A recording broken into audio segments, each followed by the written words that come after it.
ada satu masa dekat kampung Tanjung Pau. Tanjung Pau Kampung Tanjung Pau. Kat mana tu? Jitra. Kedah. Kedah. Saya ni sebulan sekali selalu balik. Tanjung Pau tu kat mana tu? Satu lokasi tu kat mana? Tepi sungai ke? Lokasi dia Selekor. Nak pergi ke kampung tu Tanjung Pau lah. Ada satu selekor aja. Dalam lagi. Berapa selekor?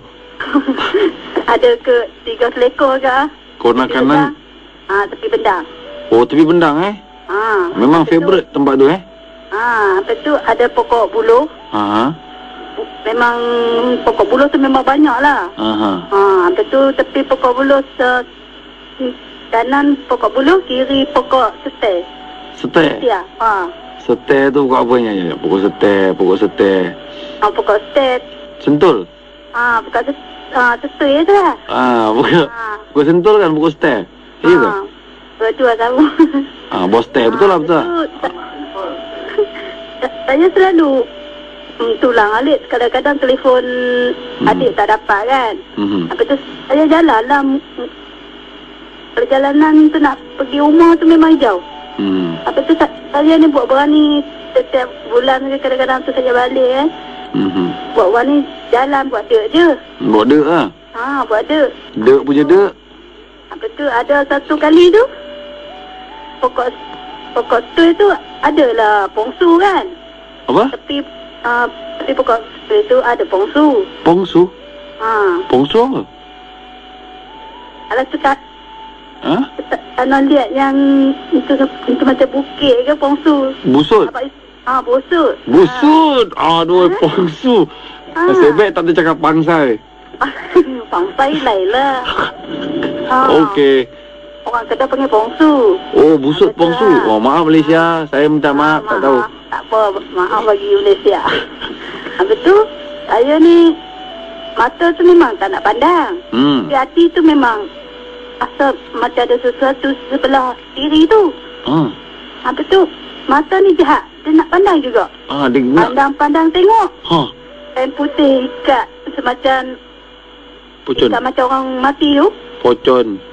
Itulah. Dia berdiri tegak tu. Masya Allah. Lepas tu saya tengok macam tu. Macam Abang Ismail kata, Masya Allah, Astaghfirullahaladzim, Allahu Akbar. Semua cakap. Tapi saya tak lari tau. Tak lari? Tak lari. Kemudian? Saya jalan slow-slow je. Kemudian? Kemudian tu, nak alih pergi balik. Memang dia dah ada. Saya buat dia, jalan lagi. Tapi dalam hati tu memang baca lah macam-macam lah. Memang takut. Tapi hati ni tak nak lari. Kalau lari, takut dia kejar ke apa kan. Saya jalan sampai rumah. Saya cerita, kenapa muka kau pucat? Tadi nampak je kak. Nampak kat mana? Tu dekat pokok tu itu.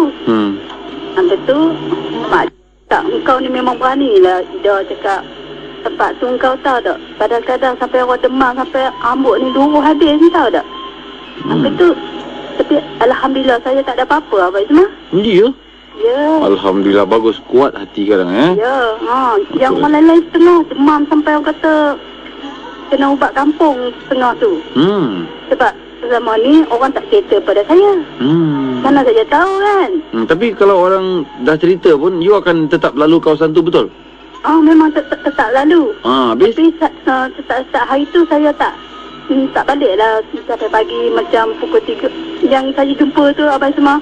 Saya nak bas pukul 10 malam, Sabtu Raya. Sampai dekat Jitra dalam pukul 3.30 kan. Pukul 4 tu lah saya jalan kaki pergi tu. Pukul 4 pagi? Saya baik sekarang sudah. Telefon adik tak dapat kan. Lepas tu terpaksa lah jalan kaki.